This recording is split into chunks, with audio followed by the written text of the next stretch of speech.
During my 1981 flight across the United States by ultralight, a trip that, well, one of the fondest memories I have of my life, we made a stop in an interesting little airport called College Park, Maryland, which, unbeknownst to us at the time, we found out to be the oldest continuously operated airport in the nation. It was an amazing place back then. A real fun airport, very busy, just chock-a-block full of airplane activity and a lot of people who loved their airport and loved using their airport.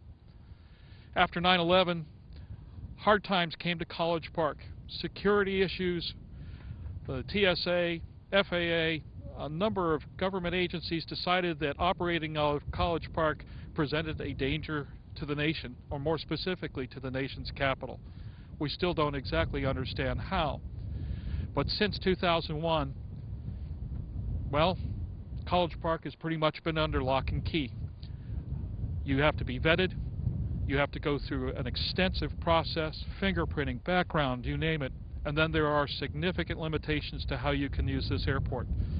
One of the most amazing little airports in the nation is basically only to be used now by about 50 people at this point that have stuck it out. People who love their airport, who love aviation, and love doing it all here in College Park, Maryland.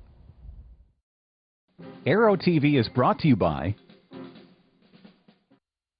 Cirrus aircraft have always been easy to fly. Now they're easier than ever to buy. A complete line of ownership programs gives you everything you need to purchase, trade, finance, lease, insure, and warranty your Cirrus. There's even an ownership program for non-pilots. The Cirrus Access Pilot can teach you how to fly or fly the plane for you. Find out more at www.cirrusdesign.com. Cirrus, for the love of flying.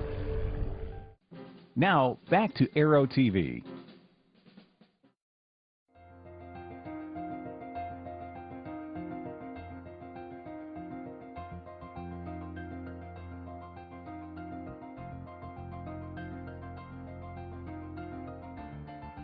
Well, we're very proud of College Park Airport, predominantly because it's the world's oldest airport in continuous operation, going back to 1909.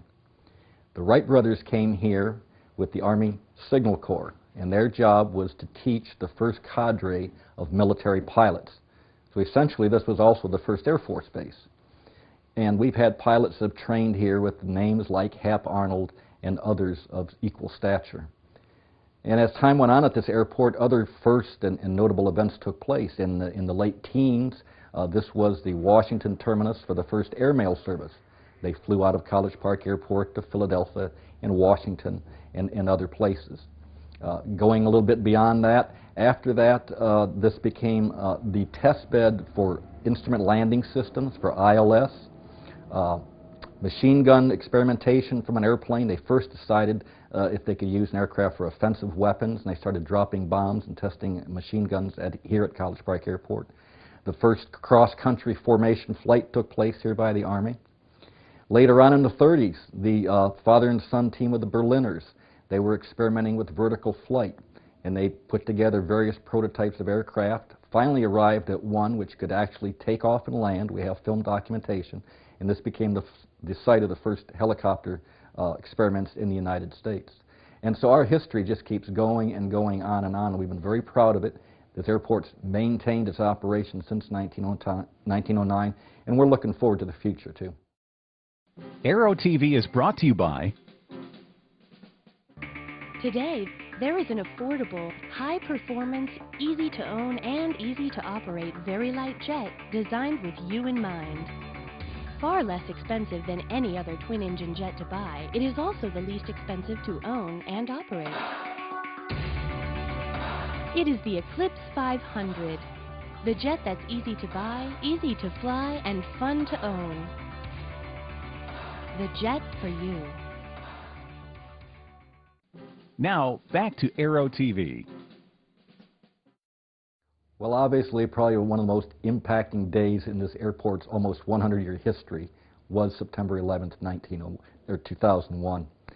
On that date at about 10 o'clock in the morning, we had the television on here at the airport, and some pilots were watching, and they announced that an aircraft had apparently gone off course, taking off from New York Airport and struck one of the buildings in New York.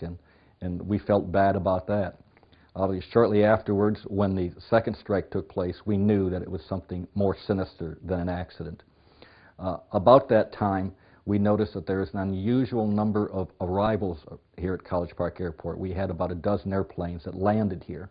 And as we talked with the pilots as to what happened, they said FAA had requested that they force them to land here at the airport. It's kind of unique in that the federal government did not notify us at College Park Airport that we were closed. We learned that from the likes of Rather and Jennings and Brokaw, who had informed us watching television that our airport was in fact closed. We confirmed this with the Secret Service, immediately brought in our park police who have jurisdiction on this property, and the airport was closed with approximately 15 transit pilots who didn't want to be here. And that was that day. The next 3 to 4 days we spent living here 24 hours a day. We had police presence all over. We secured the perimeter to make sure that all our aircraft were secured, because nobody really knew what was going to happen. We thought that our airport would probably reopen in a few days after the airspace had been cleared and the abundance of caution that they were demonstrating had gone away. Little did we know that our reopening process was going to be a 5.5-month process.